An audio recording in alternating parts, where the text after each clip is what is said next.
students. Today we are going to solve the bridge course post test of geography standard 7. Question number 1. Observe the following pictures and write a few lines about it. Number 1 picture दिया हुआ है हमको fossils का, तो इसके बारे में हमको फ्यू लाइन्स लिखना है. तो हम कैसे लिखेंगे? The buried remains of dead animals और plants become subject to heavy pressure. As a result, their impressions get marked in the rocks. At times, the buried animals or plants get petrified. These are called fossils. The study of fossils provide information about the life in that period.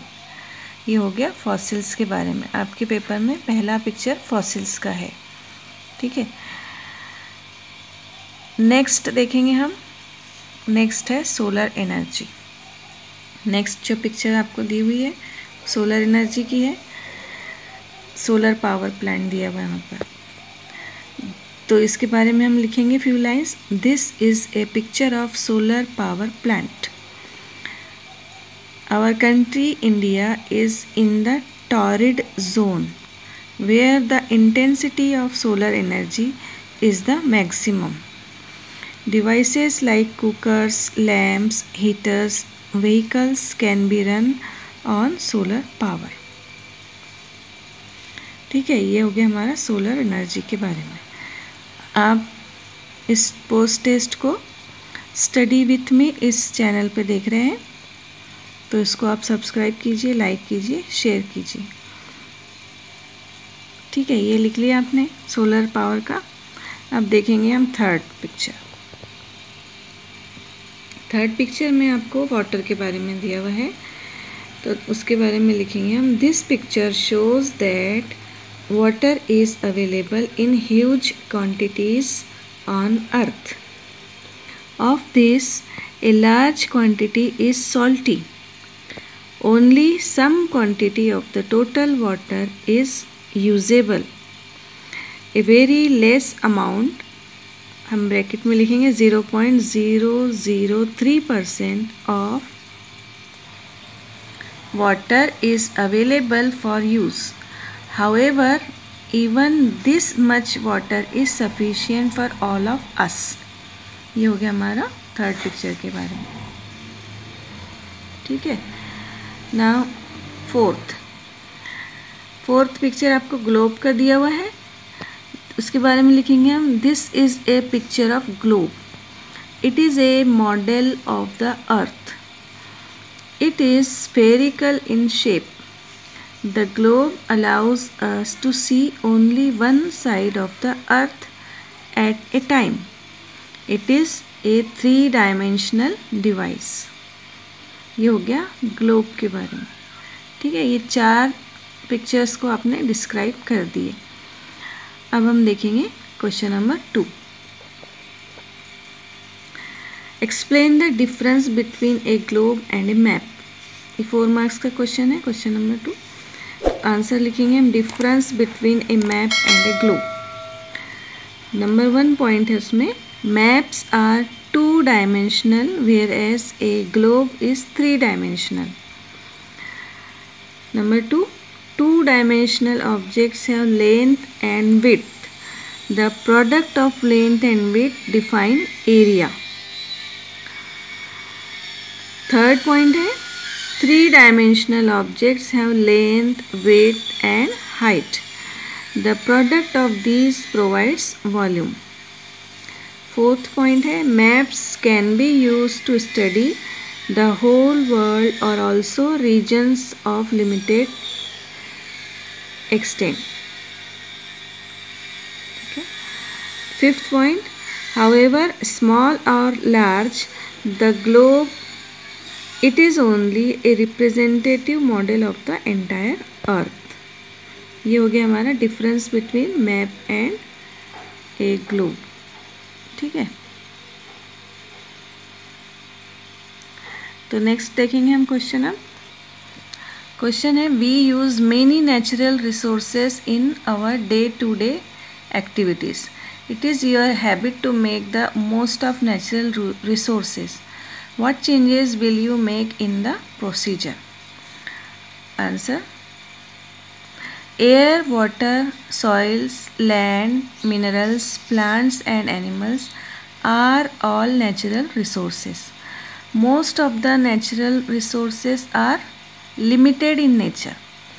Therefore, they are invaluable. The quantity of air is changed due to our bad habits of air pollution. So, we should stop polluting air, water and land. We have to depend on nature for many things, whatever the extent of our progress. Nature is not for man alone. It belongs to other living things too. So we should always use natural resources judiciously. ये हो गया इसका answer 3 marks के लिए। ठीक है, next देखेंगे हम मैच द पेयर्स। आपको यहाँ पर 2 पिक्चर्स दी हुई है, जिसमें मराठी में लिखा हुआ है आणखी 2 दिवस पावसाच्या सावट। एक पिक्चर पे लिखा हुआ है, दूसरे पे लिखा है 10 जूनपर्यंत मान्सून तळ कोकणात दाखल होणार। इनकी हमको पेयर्स लगाना है। इधर लिखा हुआ है एयर रिलेटेड न्यूज़, तो इसकी पेयर लगेंगी 10 जूनपर्यंत मान्सून तळ कोकणात दाखल होणार। वेदर रिलेटेड न्यूज़, आणखी 2 दिवस पावसाच्या सावट, इससे इसकी पेयर लगेंगी। ठीक है, अब क्वेश्चन नंबर 5 में आपको एक एक्सट्रैक्ट दिया हुआ है, उसको पढ़ के आपको आंसर देना है। तो उसका क्वेश्चन है, पहला एक्सट्रैक्ट पढ़ने के बाद में आपको आंसर देना है। तो क्वेश्चन नंबर 1 है, उस पर what natural resources is the above land related. तो अबाव एक्सट्रैक्ट रिलेटेड, ठीक है, above extract is related to natural resource water. Water के बारे में है, वो नदी के बारे में दिया हुआ है, रिवर के बारे में। Next question, what does the writer think has changed the behaviour of the river. तो answer, the writer's village became bigger and the river became smaller. Earlier, the river used to flow for 12 months, but nowadays it flows only in the rainy season. ठीक है, ये हो गया second का answer.